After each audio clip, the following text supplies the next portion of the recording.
Similarly, we look for one more problem. We try to solve this another game using the saddle point. So we'll see what are the number of strategies player A has and what are the number of strategies player B also has, and based on those strategies and the values here, player A, as we see, three strategies known as A1, A2 and A3 strategies are there, and player B has strategies B2, B3 and B4. So these strategies and respective values for these strategies are given as -5, 3, 1, 10. And similarly for A2, 5, 5, 4 and 6. Similarly for A3 strategy, 4, -2, 0 and -5. All the values, as we have discussed earlier, are given to player A. So the same procedure we follow, writing down the row minima and column maximum. Row minima is the value which is the minimum or least value or least element under each row. Similarly, column maxima is the maximum value in each column. Here -5 is for first row, 4 is the least value for second row, again -5 is for third row.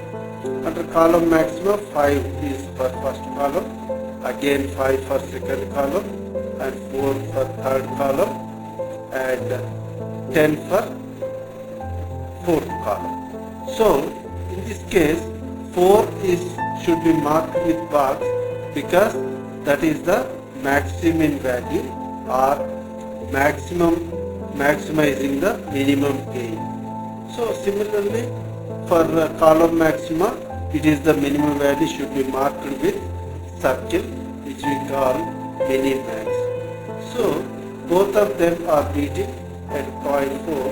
The same value is projected here as column maxima and row minima, where that 4 is known as saddle point, which is also known as the value of the game. So solving the games with saddle point is much easier because there is a same step-by-step procedure where we will write row minima and column maxima, and we will find out those intersection place which we call that as saddle point.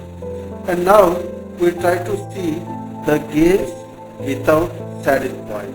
Games without saddle point are the games with mixed strategies. Mixed strategy games are those games where the players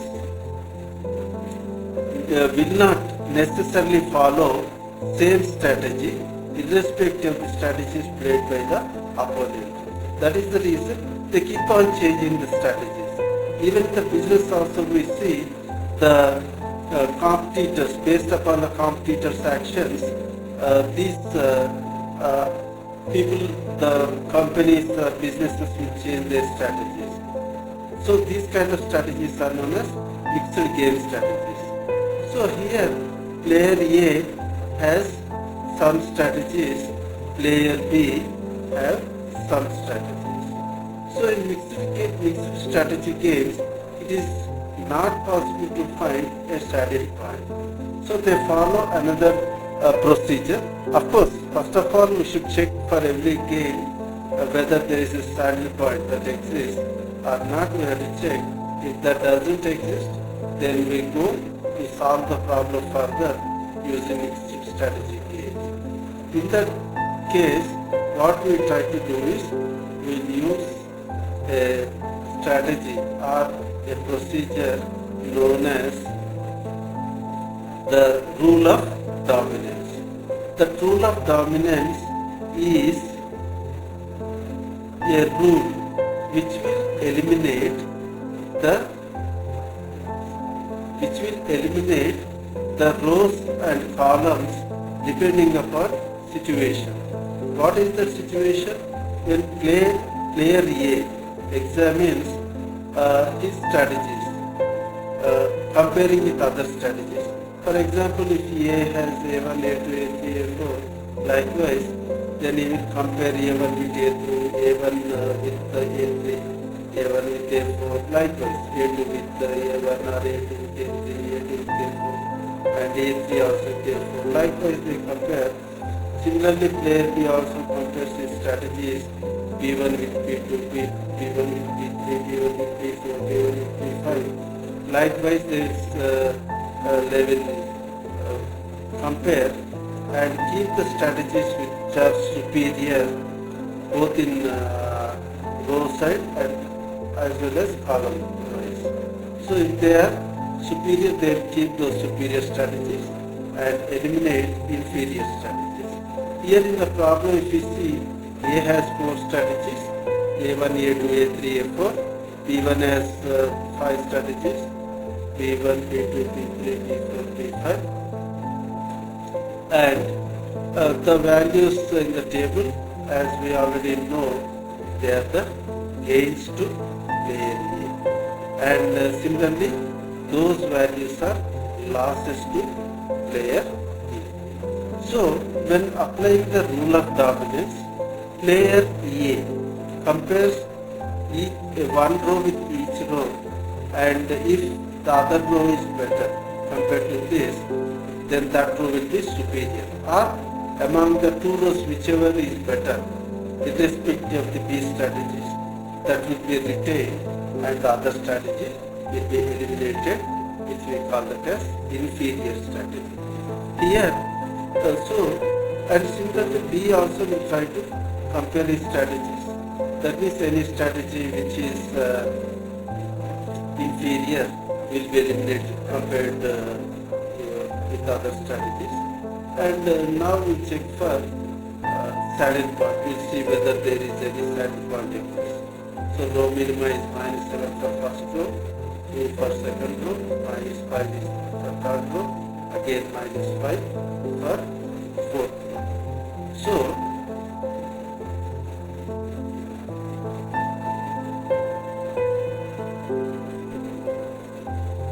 now we check 5, the row minima, -7